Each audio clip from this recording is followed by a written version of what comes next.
जागतिक पर्यावरण दिनानिमित्त संपूर्ण महाराष्ट्रभरात 3 उपक्रम राबवले जाणार आहेत। ठाणे जिल्ह्यात अनेक मान्यवरांच्या उपस्थितीमध्ये या उपक्रमांचं प्रातिनिधिक स्वरूपामध्ये उद्घाटन देखील करण्यात येणार आहे। प्रत्येक जिल्ह्यामध्ये 25 स्थानिक झाडांचा समूह असलेले एक कुटुंब, एक शक्तीस्थळ, तरुणाईच्या समृद्धीचे बळ, कर्मकांडांना प्रयत्न म्हणून प्रेरणादायी विचारांचे केंद्र, जिथे तरुण आणि समुदाय पर्यावरण जनजागृतीसाठी एकत्र येतील असा शक्तीस्थळ निर्मिती उपक्रम राबवला जाणार आहे। तर पावसाचे पाणी साठवण्यासाठी खड्डे, तलाव आणि जलाशयांचे बांधकाम करून पाऊस पाणी गुहा अशा पद्धतीचा उपक्रम असेल। तर कचऱ्याचे वर्गीकरण, पुनर्चक्रीकरण आणि जैविक खत निर्मिती, प्लास्टिक मुक्ती आणि प्रदूषण कमी करण्यासाठी जनजागृती करीत स्थानिक स्वराज्य संस्थांचा सहभाग असलेला शून्य कचरा फंडा देखील राबवला जाणार आहे।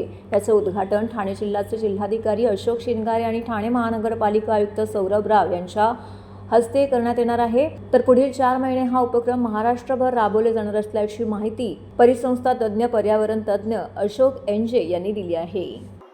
आज 5 जून जागतिक पर्यावरण दिवस आपण साजरा करत आहेत आणि आपल्याला हा जागतिक पर्यावरण दिवस संपूर्ण जगभर या निमित्ताने पर्यावरणाचं रक्षण करण्यासाठी काम करायचं आहे आणि त्यासाठी आपण सिस्टम ओरिएंटेड काम करतोय। तर याच्यामध्ये 2च कन्सेप्ट आपण राबवतोय। एक तर ब्रेक द डिस्ट्रक्टिव्ह चेन, विचारांची डिस्ट्रक्टिव्ह चेन आपल्याला संपवायची आहे की ज्याच्यातून आपल्याला रचनात्मक दृष्टिकोनातून या पर्यावरणावरती काम करायचं आहे की जेणेकरून भविष्यामध्ये फक्त पर्यावरणामध्ये ढवळाढवळ केली नाही तर पर्यावरणच आपल्याला वाचवणार आहे। पण आज आपण ढवळाढवळ केलेली आहे आणि म्हणून आज आपल्याला पर्यावरणावरती काम करायला लागत आहे आणि त्यासाठी आपण जो कन्सेप्ट राबवतोय तो आहे शक्तीस्थळाचा।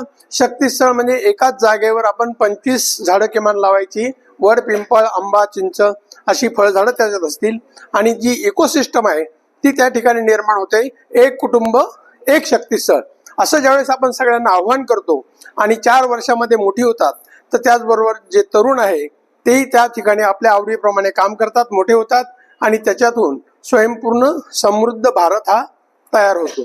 आता ही संकल्पना करत असताना वॉटर कॉन्झर्वेशन ज्याला आपण म्हणतो, तर त्याला आपण पाऊस पाणी गुहा म्हणजे काय की जिथं पाणी पडतं तिथेच जिरवायचं। यासाठी कुठल्याही यंत्रणेची गरज नाही। आपण त्या ठिकाणी ड्रिल करू शकतो, एक 5-6 फुटाचा खड्डा करू शकतो आणि पाणी त्यात जिरवू शकतो। ते पाणी अजून भरून पुढे जात असेल तर पुढे अजून घेऊ शकतो खड्डा, शेतात असू द्या, घराजवळ असू द्या, सोसायटीजवळ। पण हे प्रत्येकाने समजून घेतलं तर आपल्या जमिनीतली पाण्याची लेवल वरती जाणार, त्यात शंकाच नाही। तिसरी गोष्ट, कचरा आपण जो म्हणतोय तर हा आपल्या डोक्यात आहे, कचरा जगात कुठेही नाहीये। कचरा आपण तयार केलेला आहे, आपल्या डोक्यात आहे।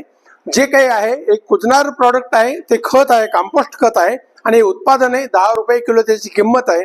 आणि जे मानव निर्मित आहे प्लास्टिक ज्याला आपण म्हणतो कचरा आहे, तर मानवाने निर्मित केलेलं आहे, तर त्याची किंमत जी आहे जर आपण तशाच प्रकारे तो परत पाठवला तर त्याला आपण स्वतंत्र जमा केला तर त्याची किंमत 80 रुपये किलो आहे आणि त्याच्यापासून गोरगरिबांचं पोटच भरतं।